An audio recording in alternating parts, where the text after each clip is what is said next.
see here. How about now? Can you hear me now?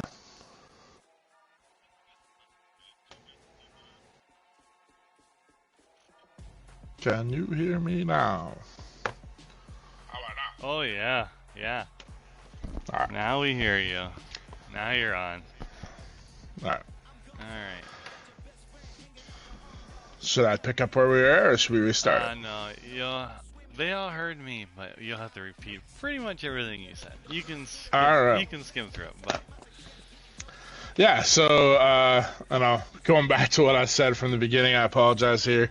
We just had a little technical difficulties being the first show, so I apologize. But yeah, I think some easy numbers that we have for the gold sheet. It's an opportunity for anybody to jump in. Doesn't mean you have to win any games or anything like that. Don't miss the opportunity for you to improve your team. We have 13, just under half the league, partaking in that pick'em, which is 8 still alive. And then week 4 is the deadline for that. And then we have 15 in the fantasy, which is the most we've had. So that's pretty cool here. Just half the league is partaking in that. And then 12 is partaking in the gold sheet, and that is something that you can join at any point in time. So. perfect. And with that being said, so as he was saying with the gold sheet, yeah, you can pick up anytime. We're in week 4. You can start week 4, week 6, week 8. I mean, the later you start, the bigger hole you're in, because people are going to obviously have a lot more money, and you start off with $100 and you go from there. It's very easy. You just go off the spreads. Lost Sniper does a great job with those side games that we play. He posts, where you need to post. He does it in the OMFL announcements. He'll give you the link to show you where the spreads are. So very simple. If you have any questions, obviously ask anyone, and they'll be able to help you out. Lost Sniper, anyone on the board, even me or Hurt, will help you out. We just want to try and get a little bit more. We got almost half the league in it, so we'd like to get over half. And then with the pick'ems, so like you said, the last week, like you said, was week 4. So if you join this week, which is you still can, there's been 0 games played, so it's a clean slate of games. You just start off with that 1 loss already, so you get 2 losses and you're eliminated. So as Hurt was saying, it's a fun, easy, takes less than 30 seconds to do each of the 3 things, and you can win a lot of side attributes for your team. But I think next we're going to go into some stats of the league here, and look at some fantasy. So as he was saying in fantasy, he said we had 15 people. I was looking at it, and I think looks like our top picks of the league is at quarterback. I don't know how to say the guy's last name. I'm sure Hurt can help me out, but the Giants quarterback, Yannick over there, he looks to be the top quarterback chosen. Top running back for majority looks like my guy Jonathan Taylor. Receivers kind of split pretty well. And then tight end, I would say Kittle is picked for a lot of teams. Those are probably the leading guys picked. Yeah, you mentioned the Giants quarterback. I believe his name is Yannick Blaze, or as some have referred to it on the PPL with Trey and Nate Blase. But it's Yannick Blaze or Blase, however you want to pronounce it. Yes. All right, so let's just take a look at some. Let's see how those top guys are doing here. So after 3 weeks here, Yannick is, starting off a little slow here. Got 4 touchdowns, 4 interceptions, only 58 passing completion percentage, 806 yards. Not terrible, pretty good actually, but it is a passing league, so he's gonna have to get that up a little bit. We got 4 or 5 guys 300 and above. So that's our top guy early on. We go over to running backs here. JT is leading the way in yardage and potentially carries. Yes, carries as well. He's got a whopping 7.2 yards per carry there. Not a whole lot of touchdowns, but enough to, stay relevant in fantasy points. He's got the yardage to make up for it. A couple other top guys there, Pollard and Kamara. They're picked quite a bit in the fantasy pick'em, so looks like everyone's doing their homework with the running backs. As far as receivers go, Hill was listed on about half the teams. He's got about half the receptions the top guys do, but he's leading in yards. He's averaging a whopping 41 yards per reception. And I know he lit me up for about 3 catches, 250 yards, and 3 touchdowns. So I could add to his fantasy legacy there. And then yeah, I don't think I've seen 41 yards per catch. That's obviously we're only week 3, but that is something that definitely stands out. Yeah, usually you see it for like a game or something, but yeah, after 3 weeks he's still averaging 41 to carry. You know he's hitting the long ball with Tyreek Hill. I mean, you definitely mentioned it there. The long ball and getting paid 5 touchdowns on 10 catches, so every other catch is a touchdown for him. Yep. And then looking at tight ends, it's hard to see because you can't really go by tight ends in this, but Kyle Pitts definitely stands out. He's second in receptions in the league with 21. Slider Perriman, the top receiving guy for the Chiefs, leads the league with 25 catches. And Pitts has 21 catches, so he's second in the OMFL in catches with 346 yards, so pretty relevant there. 2 touchdowns. And then the second tight end I found was Evan Ingram. And then obviously Maxwell Bass makes his case. 13 catches, 205, 2 touchdowns. The big pick was Carlisle as well for the Bengals was another mentioned guy. But the big one that I was not able to find that I figured would be up at the top was George Kittle. But I did want to point out, I think it was the rookie for Seattle, Prince Rice. He has 12 catches for 187 yards and 2 touchdowns. So there's a handful of tight ends that are relevant, but the biggest one being Pitts. Yep. Kittle does have the most touchdowns, but with 3 in the tight end category. But only 10 catches, 143. But still lots of season left. Yes, definitely lots to go. I think next we should go with our early surprises or disappointments. One thing I wanted to touch base on the stats here as we go into early surprises and disappointments was I noticed a few big stats that stood out. And I guess this is kind of like surprises in my opinion is Aaron Rodgers, only two interceptions with 10 touchdowns. Priest is obviously finding a way to pass the ball right now at a high efficiency, with second in the league in yardage, 62% completion, but he's, definitely scoring touchdowns and not turning the ball over. And I think that's going to lead to his success as well. And then Jeff George, another rookie for Seattle, early on success. I played him in week 1. He, strong play from him. And again, he also has 10 touchdowns, 2 picks. But he has a 72% completion percentage. Definitely taking care of the ball. Averaging over, one of the 4 guys averaging over 300 yards per game. So, yeah, it's, I would say George and Rodgers definitely surprising me early on there for quarterbacks. And then kind of the disappointment we talked about was Yannick Blase with only 4 touchdowns, 4 picks. Again, lots of season to play.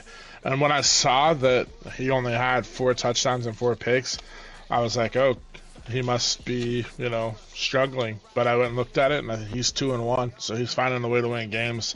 And I think we all kind of would think that Colin C. Murder with his team and recent success in previous seasons with Blase at quarterback would, translate into the wins and losses. But, kudos to him. He's finding a way to win the game.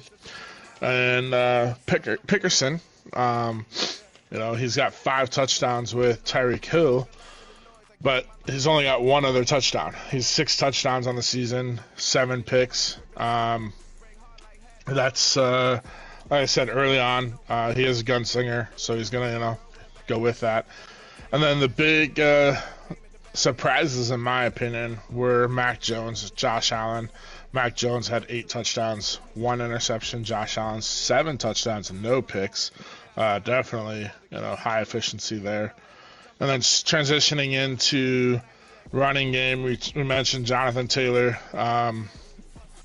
He's got over 100 yards more than anyone else, leading the league. Tony Pollard up there, second in rushing, kind of a surprise for me. I would have thought Marion Clancy, Nick Chubb, and Kamara, which is third, would have been up there in that 2 spot, but Arizona using Pollard at a high efficiency.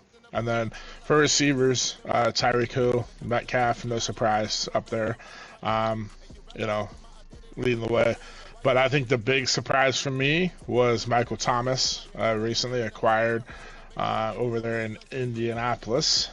He's got 20 catches, 388 yards, 2 touchdowns, leading the way for the Colts, and definitely being a good compliment for Jonathan Taylor. And then as we mentioned, Kyle Pitts, second, and I'm kind of surprised by that with the new tight end rule. I thought you would see less catches by a tight end, but to see a tight end second, it's shocking to see for me. And then the last stat, just covering fantasy stats, was I thought it was interesting to see that we have 11 kickoff returns for touchdown through 3 weeks and 1 punt return. That's 12 touchdowns without even the offense having to. 11 kick returns already? Yep. So definitely something that's game changing. I guess it may not be big fantasy points, but just to see under the stats category when we have 11 touchdowns coming from kick returns through 3 weeks, that's definitely a quick way to put points up. You look at these kick returns, and you always see someone. It's right on point with what people do. They always put young, fast guys returning in this league. And if you look, you got Jamal Lockhart. He's second-year player out of Oakland there. He's got 2 touchdowns, and every other person that scored a kick return touchdown has been a rookie. All rookies have scored. So no veterans back there returning. Jamal Agnew is the only one that's a vet. Yes, I did miss him. Okay, yes. Jamal Agnew. And I know that because he just had it against me last night. Yes, I did miss that one.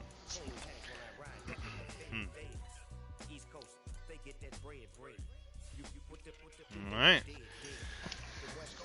Well, I think we should move on here. We looked at some stats. We'll touch up on some stats when we key in on a few teams here. But let's start with some hot teams here. I've noticed a few teams here that usually when we did our old show, I usually stuck with the AFC teams and Hurt usually went with the NFC teams because we seen them a little more, but we're gonna switch it up a little bit.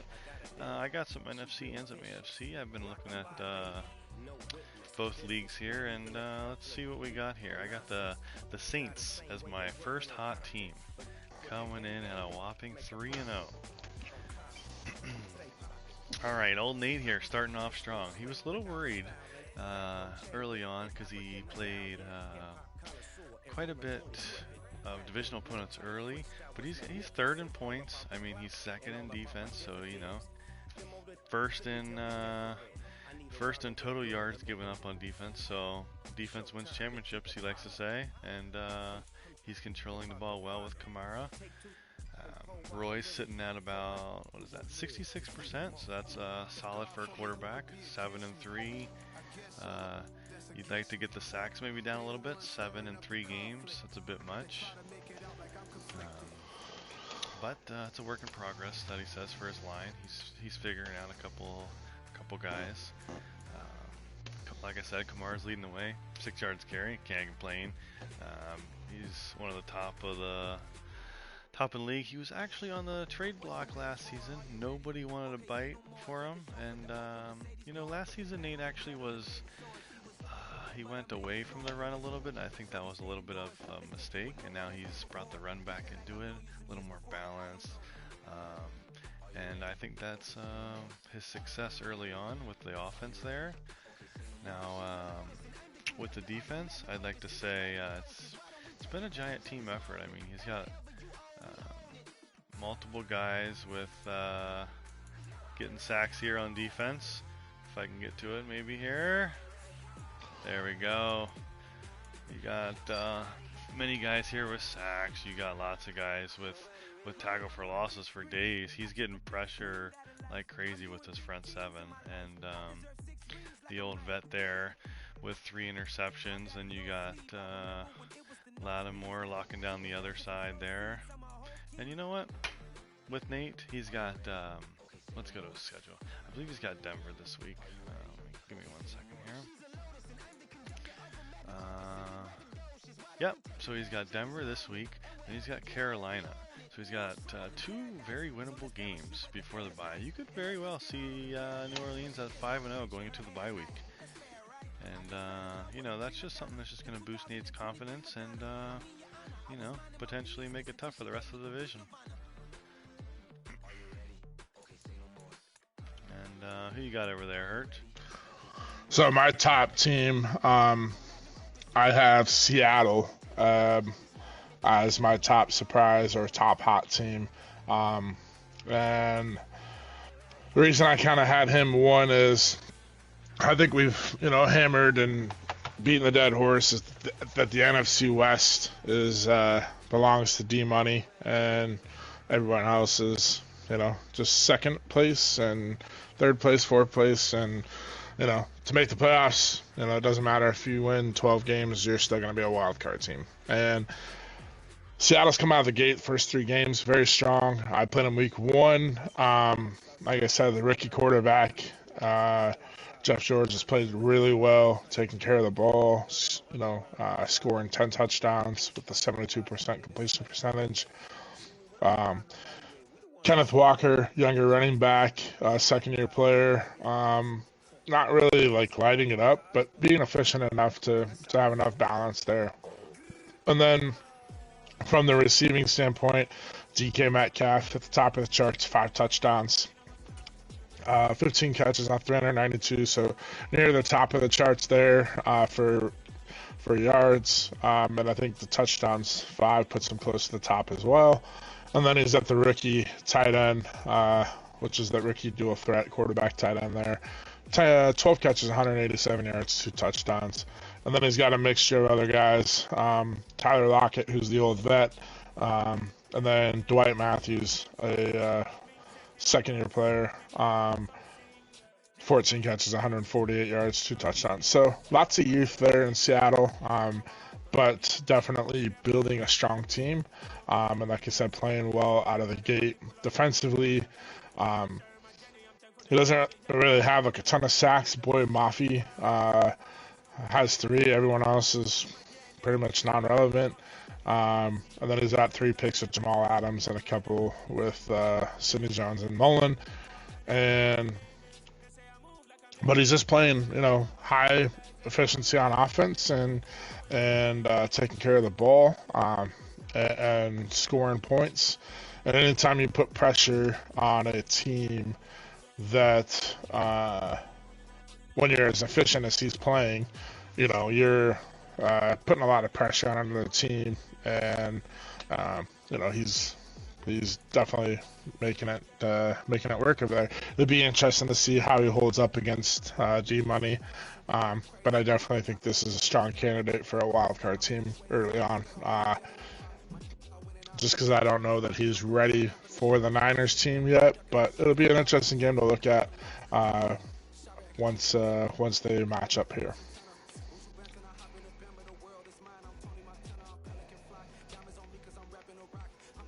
Who do you got for your second team over there? My second team, I'm gonna actually touch up a little bit. I had Seattle as one of my top teams too, but I'm not gonna go into detail like you did. I just think it's it's pretty remarkable that he's sitting at 72% completion rate percentage and 10-2 with a rookie. I mean, that's very tough. If he can keep that going on the whole season, then he might be able to give D Money a run here. We'll see. We'll see what his record looks like in the next few games. He's got Cardinals, Jets, Rams, so a small test there for him. But I think the Jets is the one big game out of those three. Yeah, definitely. Kobe will definitely give him a good run. So my number 2 team I had was the Saints. Easily could have been flip flop like you had it, but I have the Saints there. As you said, I'm not going to go on because you covered a lot of the stats, but I think Nate's strong play with the balanced offensive play with Alfred at quarterback, Kamara running the ball, but really what leads to his success, in my opinion, was the defensive play. He's got the shutdown corner in Lattimore, and then he's got the 2-3 strong high safeties with Matthew, Marcus May, and CJ Gardner-Johnson. I think he's got a really good way of either playing cover 1 or he can play that 2 high, cover 2, cover 3. He's got everything in the arsenal to use. He can even really go cover 0 because Matthew can cover and CJ Gardner-Johnson can cover. So I mean, his strong safety play allows him to do anything, and then he's got really athletic young linebackers, and as you said, his front 7, especially on the line, is really getting after it. The rookie at defensive tackle is surprising me. Is definitely looks like a stud and playing like a stud. So that's one thing that kind of, like I said, stands out for me. I would like to see a little more variety in the passing game for me I think Nate's the leader to win the South, but I'm to be one that I would consider to compete with the upper echelon NFC right now. I'm looking and I'm interested to see how this translates and as the season goes along. I want to see his diversity in the passing game. I've watched a few of his games. Alfred's making some big throws, but I think by trading Michael Thomas to you, kind of leaves the door open, like who's going to be that leader in the passing game when times are tough.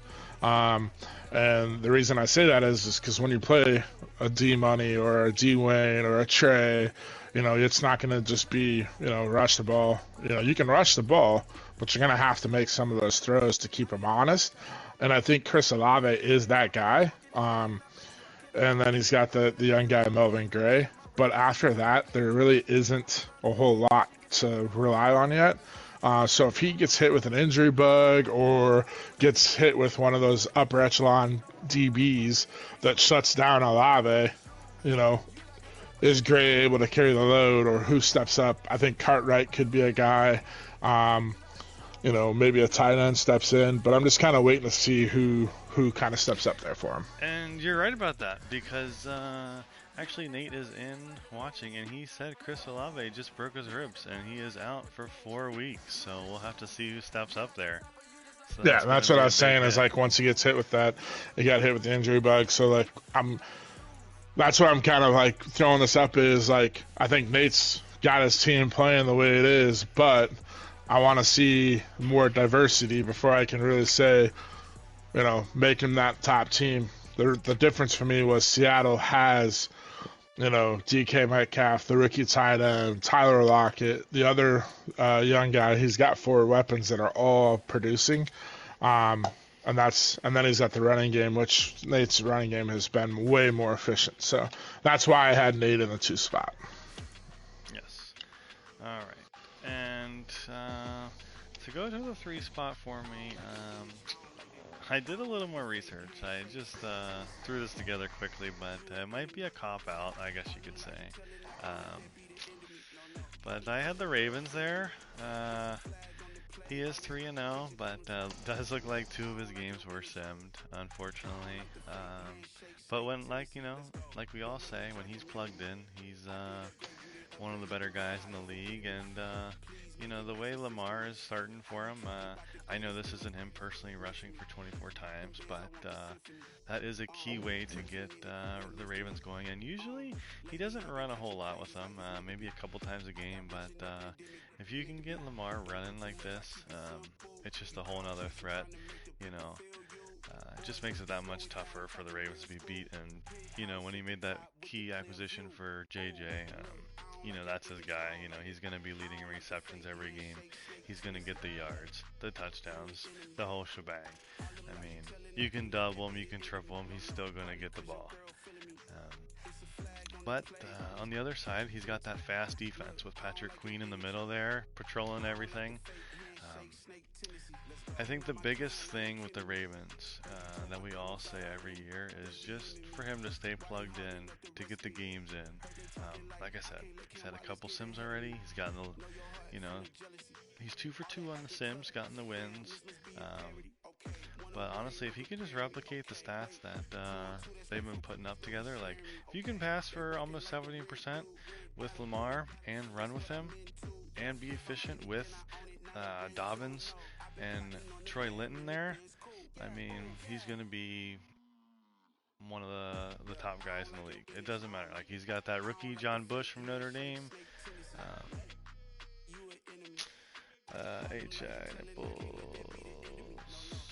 I don't know what that message meant, but anyways, I was trying to read that message, sorry.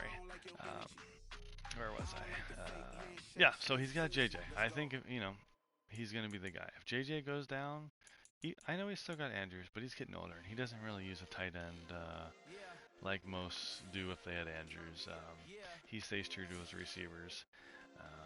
If JJ happens to go down, I think his season goes down as well. But, yeah. Andrews has been really more of a red zone threat with the 3 touchdowns, but that's pretty much it. I mean, obviously he has 3 touchdowns compared to Justin Jefferson, but to me it's been, not really between the 20s. Andrews is not really a threat. Once you get inside the red zone, look out. Yeah, I was very confused. I was trying to talk and read that at the same time. Yeah, it was way too much work for me. Maybe I missed a message before because I can't see all the messages for some reason. I was trial and error week 1, so yeah. For my number 3 team, I had a surprise. I was back and forth between 2 teams, and I'll give you both teams, and then I'll talk about the one that I settled in as the 3 spot.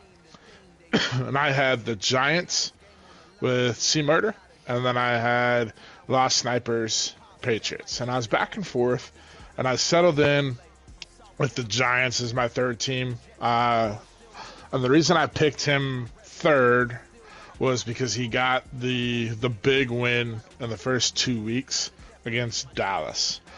Being a big division win and finding a way to win that game really kind of set me over the top to pick him as the 3rd spot. And looking at it, we talked about Blase being one of the top fantasy quarterbacks picked wise, and he's got the yardage, 58% completion is a little low. And then 4 touchdowns, 4 picks. I mean, that's just the 1-to-1 ratio there really kind of surprises me. And like I said, if I see that, I'm like, oh, he's probably 0-3, maybe 1-2, based on how he plays. And then you go look at the running game. Barkley's got, 5 yards per carry, but only 1 touchdown. So I'm like, okay, he's got 5 touchdowns between his passing and his running game. There's definitely no way. And then you look at the standings, and he's 2-1. So I don't know how he's doing it, but he's doing it. He's winning the games. He got the big win against Dallas. So that's why I put him in the 3rd spot. Is kind of the guy to watch for me. There was lots of guys I could have picked as the easy, Buffalo, and D Money, but I feel like they've kind of established their role. So for the hot team, I went with the Giants. Receiving wise, he's got a good combination there. Tony and Slayton are really two good options. I'd like to see a little more touchdowns, but again, that goes with Blase's stats. And then he's got the younger tight end, but only 6 catches there. Defensively, again, it doesn't really stand out. For me, he's got 1.5 sacks with Buckner and 1 sack with Thibodeau. And he's got 5 picks on the season, 2 with Jackson, 1 with Kinney, White, and Kitchens. So, like I said, I look at this and I'm just kind of like, how is he 2-1? But he's 2-1. He's got 2 defensive touchdowns. So, kudos to Colin finding ways to win the game, and sometimes that's what it takes. Just find a way, and everything else falls into place. But that would be my 3rd spot. Yes, I agree with you completely. I mean, that's the key, right? If you don't have your money working, then just find any way to win. And right now, Colin is finding a way to win, and that's what makes him so good. All right, so let's move over to a couple. I don't want to say disappointing, but teams we thought might have been doing a little better that aren't doing as well. And actually, I'm going to let Hurt lead this one off again, even though he just talked a boatload. I'm going to kill it as it is. It's disappointment for me. I just, I'm not going to try and sugarcoat it. I definitely thought these teams would be doing better. And I'm going to start with my top team. And number 1 team on my disappointment list is Dallas. Dwayne has been a staple in OMFL for years, season after season, and he started 0-2 and got a big win week 3 and actually just crushed it in points. I think he scored like 62 points. That's, I think he took his frustrations out, but got the big division win over the Eagles 62-14. But it was a sim game. Oh, so yeah, that makes sense. But yeah, he had D Money week 1 and then Colin week 2. And as he played a tough game against D Money and lost by 3, but then the big loss to Colin week 2. I don't know exactly what happened there. But yeah, that's my number 1 disappointment right now. All right. And I missed all of that, but I'm sure it was great. I'm back now. All right, so my number 1 disappointment is going to be the Chargers as we pull up over here. All right, I think a big thing that the Chargers had a problem with was this guy right here, Justin Herbert. This guy is eating a fat contract. And I think that's going to be his problem for the next few years. And he's not going to be able to pay certain players that he wanted to. Now I think he missed the playoffs last year. And he's usually in the playoffs. We got Eckler, 36 rushes, 112 yards, 3.1 yards per carry. That's not going to get it done with a guy like Eckler. He's got to be averaging closer to 5. I mean, maybe get Spiller a little bit more involved there. Like I said, he's got Cunningham, who's been solid. He's been a go-to guy for him. Jose Childs, the rookie. He's bumped in well as a good number 2 there. Mike Williams dropping back to the number 3. And Ian Watson. He's been okay. But the biggest thing I think is on defense. Bosa, in my opinion, is doing everything he can to win. He's got the 5.5 sacks. He's got 9 TFLs. He's even got a couple forced fumbles, I believe. Yeah, he's got 2 forced fumbles. But nobody else is really helping him out on defense. No other pressure from the other side. Just 2 picks, both from his corners. One from Asante Samuel, who's one of the best. But I just think he's got to get a little bit better on defense. Maybe dig a little deeper and take this division. This is his division. It should be, but it's wide open in my opinion.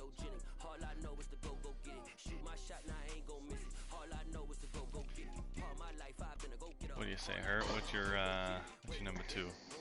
My number 2, and this is going to be one that I think we could talk about, debate about, and then I'm going to put it out there as the Tampa Bay Buccaneers. Tampa Bay Buccaneers have started 0-3, and I thought Kevin had a really strong showing last season. Started off game 1 against Nate. I watched that game. It was almost like a shootout for a while. And I thought, really, with the way the game was going, I thought Nate was struggling early on. But I think it was like 3 interceptions or something like that, if I remember right. Yeah, Steve Ryder had 5 in the game, but he had like 3 early on interceptions where I thought Kevin could just really take control of the game, and Nate made a couple, I think one big user with his middle linebacker, and just a couple other picks, and then it was just like everything Kevin was throwing was just kept getting picked off, just and left and right, and the running game, he had the running game going with Fournette, averaging almost 5.7 yards at the end of the day, but it was like he didn't use it. And Rashad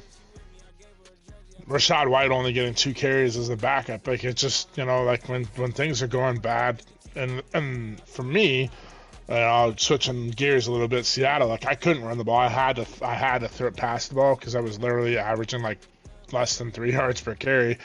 In this case, Kevin had like 5-6 yards per carry, so I mean, he could have easily ran the ball, tried to slow things down, kept the score tight, but he kept just throwing the ball and forcing passes, and Nate's defense, like, flying all over the place, made plays. So that was the first loss, and then going into week 2 against the Chargers, he lost by 6, and then lost by 17 to Carolina. I think they're 3 quality opponents, but I definitely thought Kevin would be like 2-1 or at this point in the season, or at least 1-2 with a couple close losses.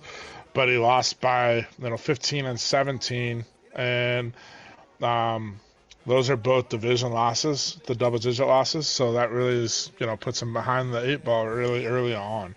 So that was why I have him as my early on disappointment in the number 2 slot. Kind of touching base a little bit stat-wise. As I said, Kevin threw 5 picks week 1 against Nate, but he's got 10 on the season and a 53% completion percentage. He's got good receivers. Fournette's averaging 5.2. I'd like to see him run the ball a little bit more and hopefully help that passing game. But it seems to me like Godwin is the only guy that's really getting any success, and I'm kind of shocked by that because Scotty Miller's got some speed, Gage is a solid receiver, and he's got Irv Smith and this Adam Moreland, which is a young tight end. And if he would spread the ball, I think his passing game, the numbers and stuff would be maybe a little bit higher, but forcing the ball to Godwin, I feel like that's kind of why his passing percentage is low and the interceptions. His defenses are able to key in on one guy. So that's where I'm at with my number 2 pick. I agree completely with you. I mean, it was a big loss. He lost his blanket receiver in the offseason. He did not re-sign him with what's that big guy's name? I'm drawing a blank. Oh, he's on the Patriots. You're talking Mike Evans. Mike Evans. Yes. Yeah. So that could be that could haunt him a little bit. Maybe he's got to figure out what to do with that missing piece there. We'll see. All right, moving over to my next disappointment. We are going to the Dolphins. All right. I actually got to play the Dolphins in one of the 3 games here, and he did beat me, but it's still a disappointment. Um, I'd like, as Nate would call this guy, Kenny Dickerson. We're gonna call him Kenny Pickerson by his legal name. Uh, Kenny Pickerson, starting off real slow with the 54 completion percentage. Lots of picks, 7 picks in 3 games. You do not want to see that. 9 sacks. His O-line is not holding up well for him. That's 3 a game. You like to get that down to at least 2. Um, Even 2's a lot, but 2 for video game is acceptable. His rushing's been there. 25-11, Akers, Connor, both solid running. But, in 2 of his 3 games, he got, the clock was definitely managed by his opponent. He did get one of the 2 wins, but he's just, like I said, boom or bust from Hill. So, as you can see, he's got 10 from Hill, 9 from Waddle, 7 from Stringer. Like, look, he's mixing it up. He's got his 3 receivers there, but clearly Hill is dominating in the yards. He's got almost 300 more yards than his second place Waddle. So, if it's going to the long ball, look out for number 10, Tyreeki. He's got the 5 touchdowns, like we talked about earlier. 1 every 2 catches is a touchdown. Oh, hey, that's a good one. Hey, I like that, Trey. Legal name Dickerson, change it to Pickerson with all those picks. That's a good one. We'll see if the old picks hold up for him throughout the year. Alright, and then looks like go over to Jimmy Holiday, 5 sacks by the rookie. So the interior is getting beat up there, so everyone's picking on the rookie there. Defensively, he's giving up a ton of yards. He's one of the bottom teams in the league with yards given up. On offense, he sits about in the middle of the league. I think it's a little inflated due to Tyreek Hill's stats, but I think he's more in the bottom half in my opinion. If he doesn't have Tyreek Hill going, he's only got 2 interceptions so far throughout the year. One being the one-year starter Dion Prime, who I believe was the defensive rookie of the year last year. So look for him to be a staple in the defense there. And outside Jalen Phillips, no one else is really bringing in the team pressure just a little bit, but he's got to get more pressure from the front 7 there. He's got Houston this week, so let's see if he can get back on track, find his offense. Then he's got an interesting Cardinals team. So we'll see where he goes for the next 2 weeks here. But let's see if he can find more rhythm with the passing. Because with those receivers, you got to have a higher completion percentage. Clearly, with 54%, that just tells me he's going for the long ball. Because it's either boom or bust. He's not looking anything, for those high completion percentages with those guys over the middle or anything. So, yeah, I'll be interested to see how he adjusts his game. All right. Pick number 3. Interesting pick here for me. I was down between 2 teams, and my team that I ruled out, which would be my 4th spot, was the Vikings. I really anticipated them to be out of the gate a pretty strong team with the big offseason that he had. And he just has struggled early on. 1 and 2. He did win against the Titans, but lost against the Patriots and the Packers. One was a 42-point loss, the other one was a 20-point loss. So, and he's really struggling statistically to me to have a balanced run or pass. His numbers aren't there. But my number 3 team that I have is the Indianapolis Colts. I early on anticipated this team to be very strong defensively in the defensive backs, and I thought when I looked at his schedule, I was like, oh, he's got the Titans twice, which losing Derrick Henry, I was like, those are 2 wins. Massimo, I thought, turns the ball over a lot lately, and I feel like he's just going to air it out. And with your defensive backs that you have, I anticipated that to be a win for you. And I thought you'd be 3-0 going in with the showdown with Denver. And you're coming in with a 1-2 record against Denver. So early on, I just feel like what's Denver's record? Denver is 1-2, I believe. But it does have a sim on that. Against a loss against the Steelers, matter of fact. But maybe Outlaw was talking his computer up. Yeah. But yeah, so I had the Colts as my number 3 team. Statistically, I look at this and I know you had a little bit of a quarterback controversy early on. You got Baker. Baker struggled. Then you were looking at starting Mariota. Then Derek Carr was available after the release from the big contract there, and you were able to sign him. I feel like Derek Carr has played pretty strong for you since he's been signed. So I anticipate that to continue and maybe turn this around for you. Jonathan Taylor running the ball like a monster, as we all expected, averaging 7.2 yards per carry, leading the OMFL in rushing. You got Hines, which is a very compliment back with lots of speed. But receiving is kind of where I'm going to stop here for offensively. Kind of the same thing for me with Nate and the Saints is Michael Thomas stands out and is carrying the load for you.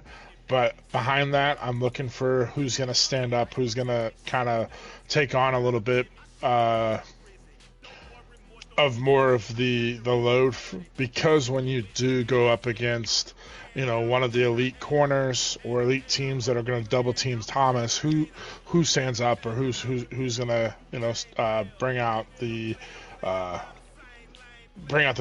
game for you. And Ertz is a veteran tight end. You got Sterling Shepard, even the rookie Kevin Sykes with lots of speed has Alex Pierce, a bigger receiver with some decent speed. I think you have the makeup there, and I think you have a strong wide receiver core with the tight end and Ertz being the vet. Just looking to see where who kind of comes out of that group for you. Defensively, the big thing for me, and I think your struggles, like you said, with the Dolphins game, you weren't really able to get any pressure. It looks like you have 1 sack on the season, 2 guys with a half a sack.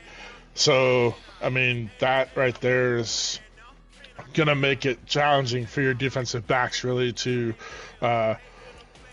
cover those guys. And you have 2 young guys. I think they're both hidden devs. So I look forward to seeing what that, I looked forward to seeing what your defensive backs were going to do, because you have a very deep secondary. And I think if you can find a way to get some pressure and force those defensive backs to not have to cover so long, I think your defense will turn around. But we got to find a way to get some pressure there. And I'm not sure what else there.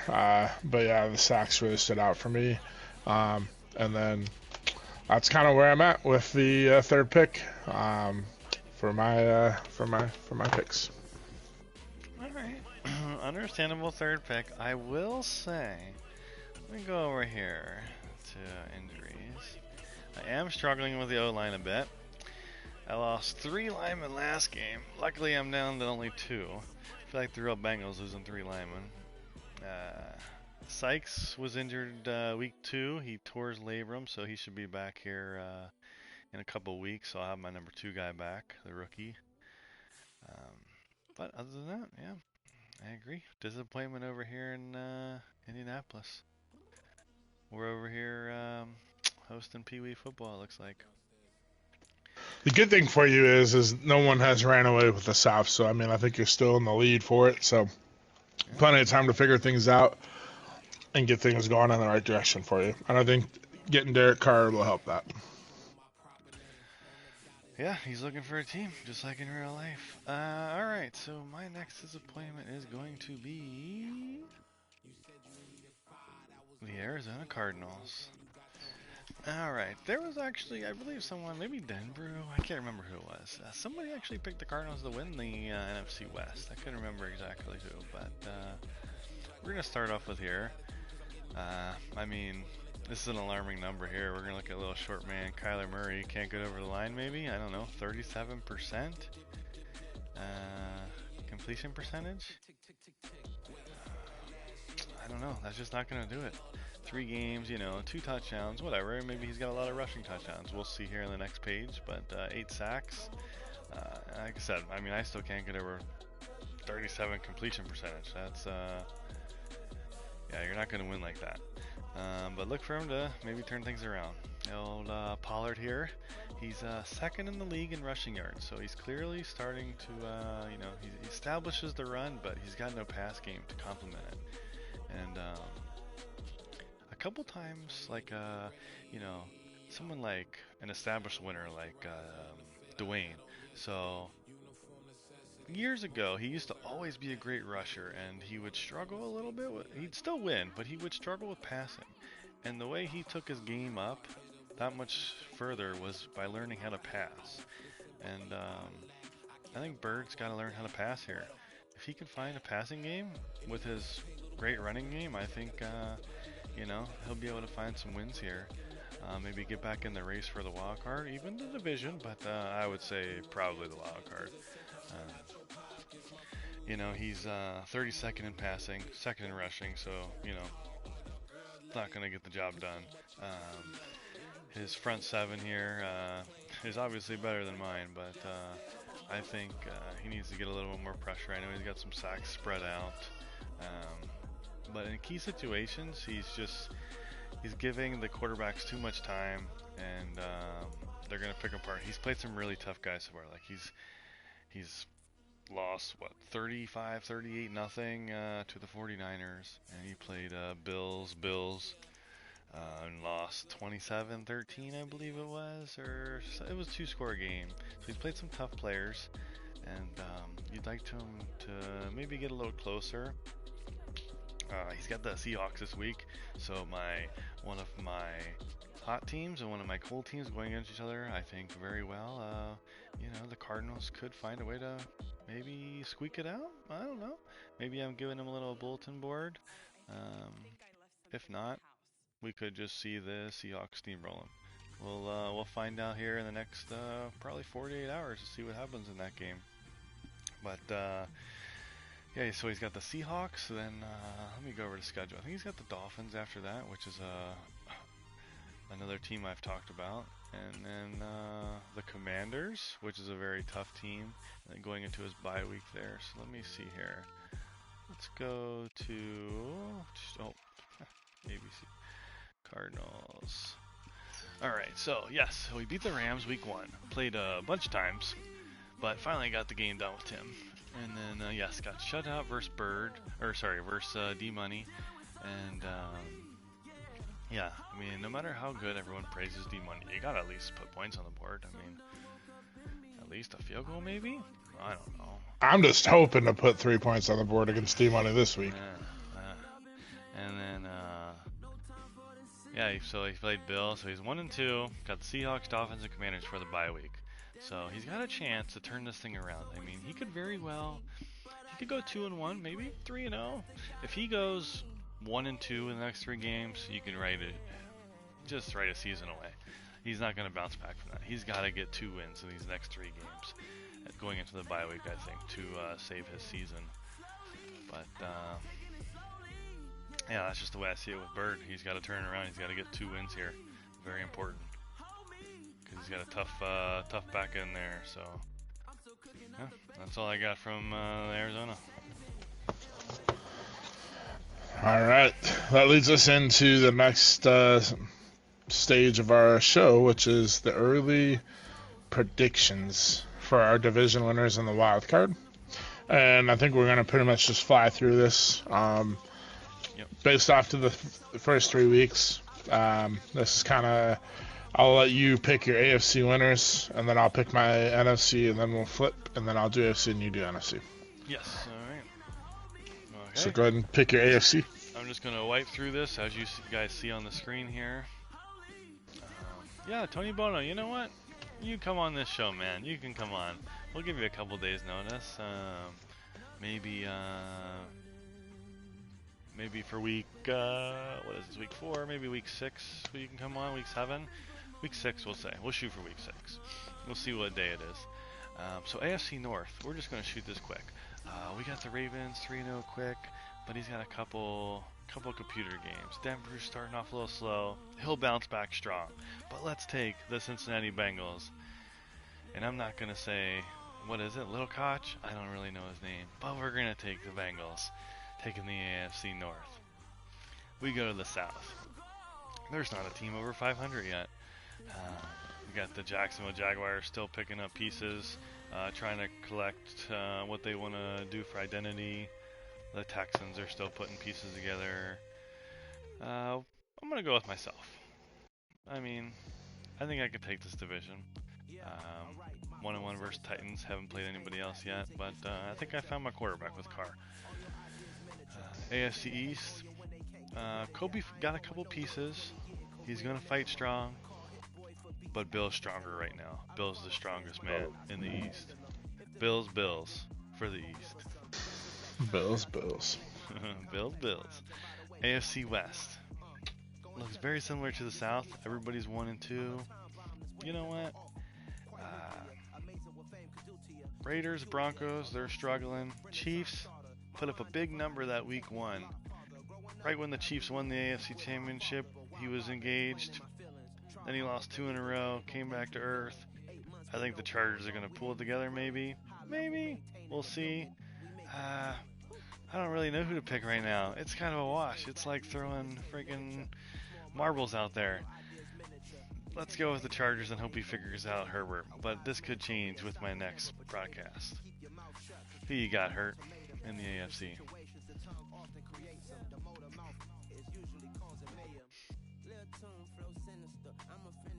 Hurt? All right. And the AFC North, I've got the Cincinnati Bengals figuring it out, and I feel like the Bengals are going to pull through. This division, I feel like, is a three-headed race between the Browns, the Bengals, and the Ravens. The Ravens did get 2 sims. The Browns, obviously, early on got a sim loss. But I do think the Bengals pull through and get the division. Then the AFC South, I am leaning towards taking my number 3 disappointment in this situation right now. I'm going to take the Colts to win it. I think Derek Carr, like I said, strong play since he's came in. I think the Colts figure it out with the strong running game, Carr's strong play, hopefully figure out the defense going forward, and start putting a little more pressure, and the DBs start making some plays. And I just think the makeup of the team, with no Derrick Henry, the Jaguars are struggling, and then Rodgers, Texans, he likes to throw that deep ball, and I feel like you got the secondary to shut that down. So I do have the Colts winning the South. The AFC East, I have the Jets winning. Kobe, I feel like, is the favorite from season 1 OMFL Bill winner. So I do have the Jets winning the AFC East. I think it's going to be a big showdown between the Bills and the Jets, but I do have the Jets pulling it out. Although I am completely shocked that Kobe got beat by Priest the way he did. So that could change as Bill has established himself as a staple in the AFC, making it to the AFC title game last year, and starting off 3-0. And if Josh Allen continues to play the way he is with 7 touchdowns, no picks, that could even the Bills could win this division. The AFC West, as you said, this is like throwing darts with a blindfold on. You have no idea which one to pick. But I am going to go with the Chiefs. I think the Chiefs are the team that have the strongest roster. In my opinion, I feel like with Mahomes, they got Pacheco and another younger running back, some good weapons in the receiving game. I think the Chiefs have the strongest roster in this division. But I do think it's a wide open race because I could see any one of these guys pulling through if they figure things out. Like you said, Pepper with the Chargers could easily figure things out, make a run. Jay Glaze, if he gets hot with his passing game, he's a tough opponent.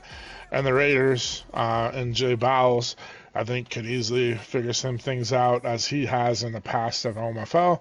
And he could easily walk away with this division. But for now, I'm going to stick with the strongest roster since everyone is 1-2, and my pick is the Chiefs. Awesome. All right, I'll move it over to the NFC here. We'll start off with the North, your division here. We had that, what was it, the draft show, I believe all three of you guys were on together. Yes, sir. Yeah, the draft show. So we had a lot of smack talk between Trey and yourself as the Bears and the Packers. Now Packers he might have made a bet, didn't stick to it or whatnot. He thought he was going to be, I don't know, like 5-0 or something to start off, but he's 2-1. I expect that to fade, and I expect the Lions to excel. I just don't see. They have a strong defense there, and he's figuring out his offense with that new quarterback, and I think Trey's going to get the job done and take the North. Let's move over to the NFC South. I just think the Saints are going to run away with this. I think there's going to be some runaways in the NFC. I think this is one of them. I think the Saints have built a strong roster this year, and I think they're going to take care of it. I don't care what you say, Trey. You worry about your show, I'll worry about mine. I think it's you. You're taking the North. All right, NFC East.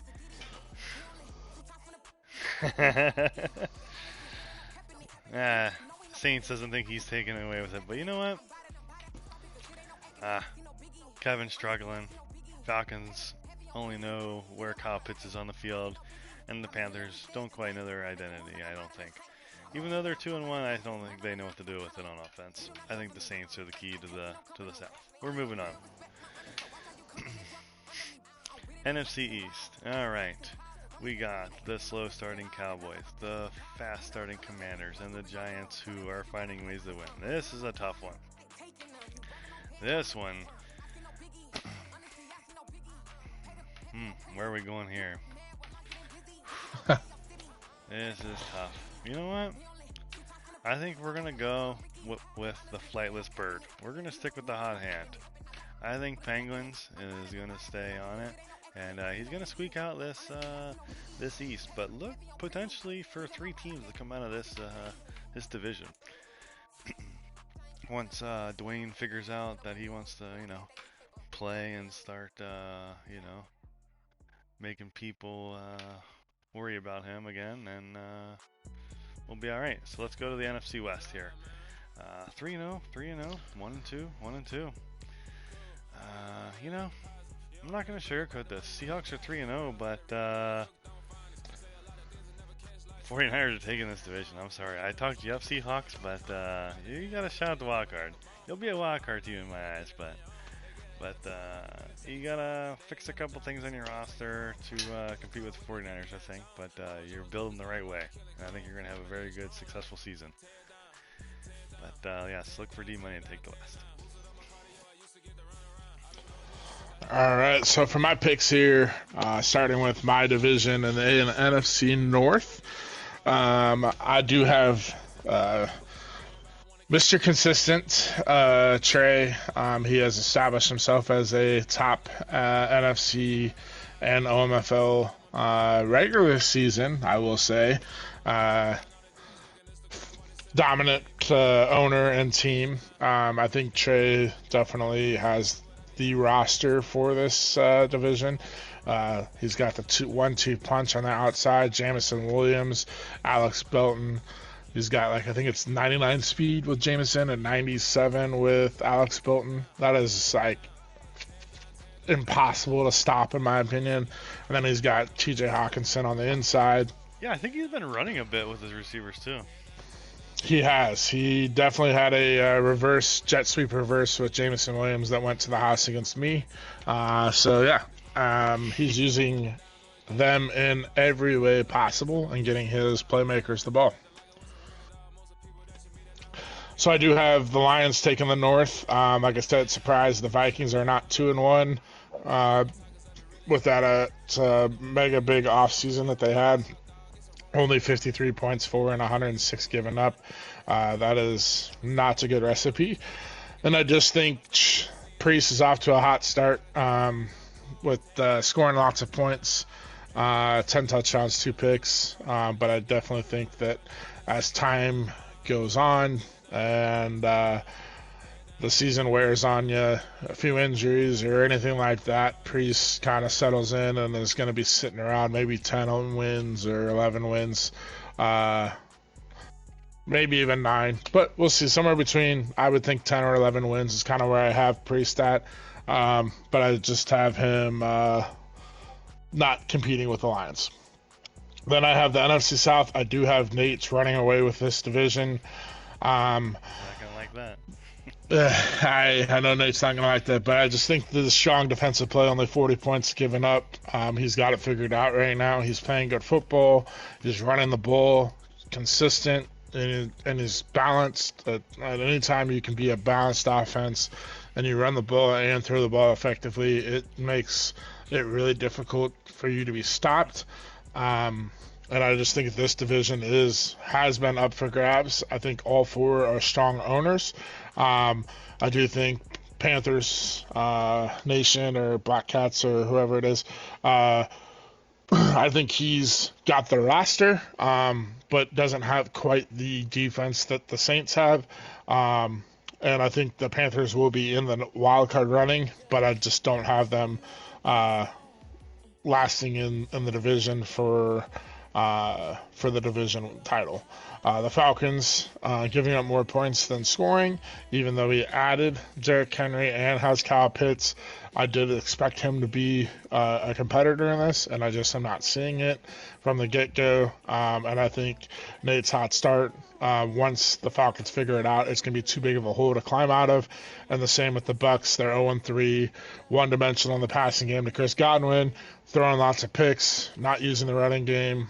And I just feel like once he kind of gets his things figured out and makes the changes, it's going to be too big of a hole to climb out of. So I got the Saints in the South.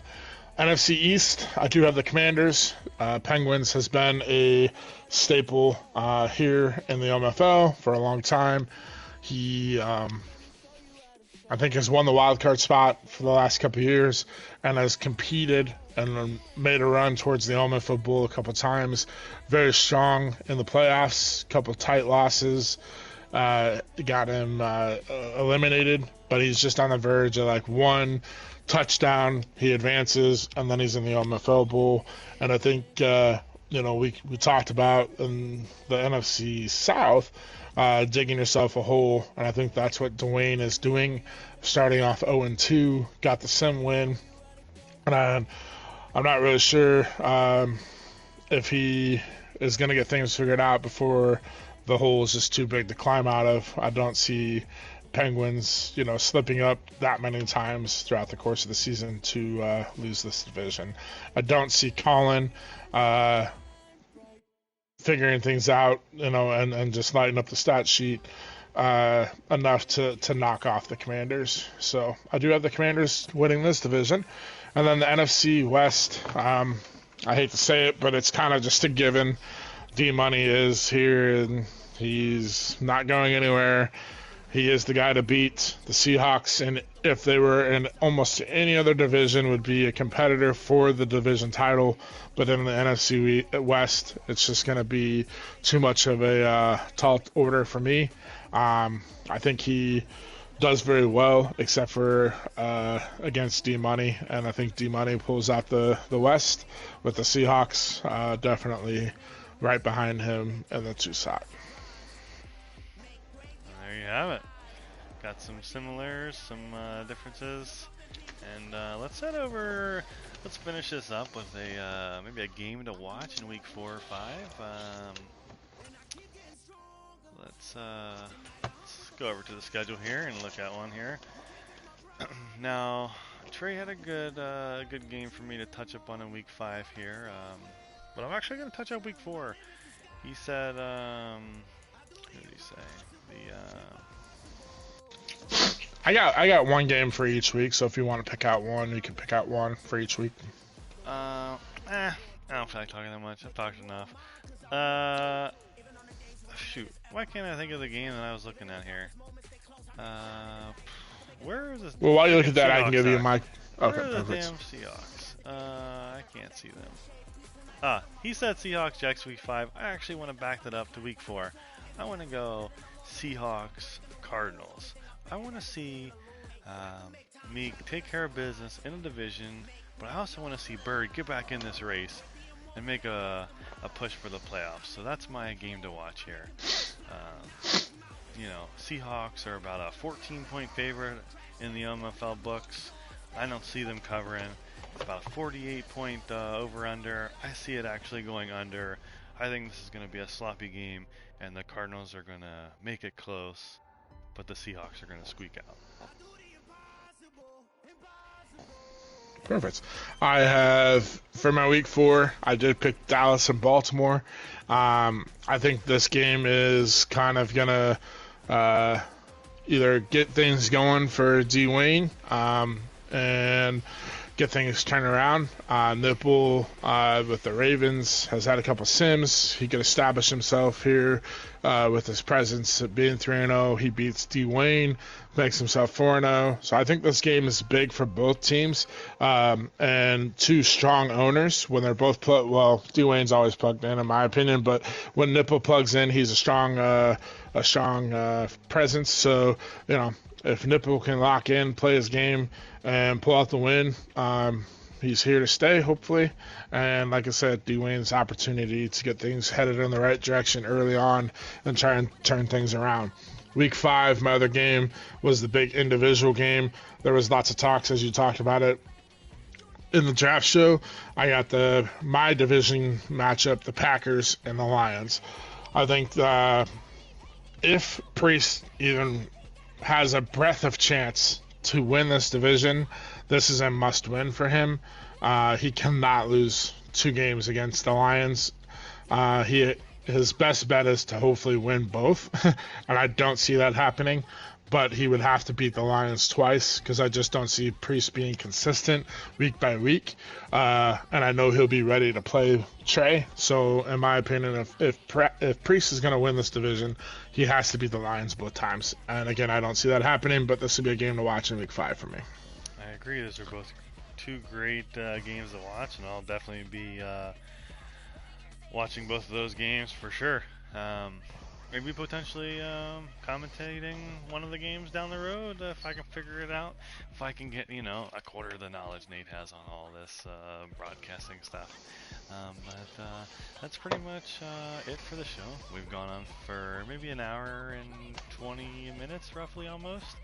And I'm starving. I gotta go get some lunch. All right, well, you have it. Down and distance here in the OMFL. Once again, if you are not partaking in the spreadsheet, the gold sheet, the pick'em and the fantasy football, make sure you get involved in that. Fantasy football, you would have to jump in next year. But the gold sheet and the pick'em is a fun way, easy way to get a few extra points to build your roster. If you're one of those guys that's struggling to, unlike D-Money, who wins OMFL Bulls and wins 17 games in a season and getting all the XP, this is a way to get you a couple XP points and an easy way, fun way to stay plugged in within the community in the league. Nate gives you guys all an opportunity to do so. So take advantage of that. And We hope you enjoyed the show. And if you guys have anything that you would like us to cover, talk about, reach out to Cincy or myself. We look forward to adding any topics that you guys would like us to cover. And once again, this is Down and Distance. We will see you in a couple weeks.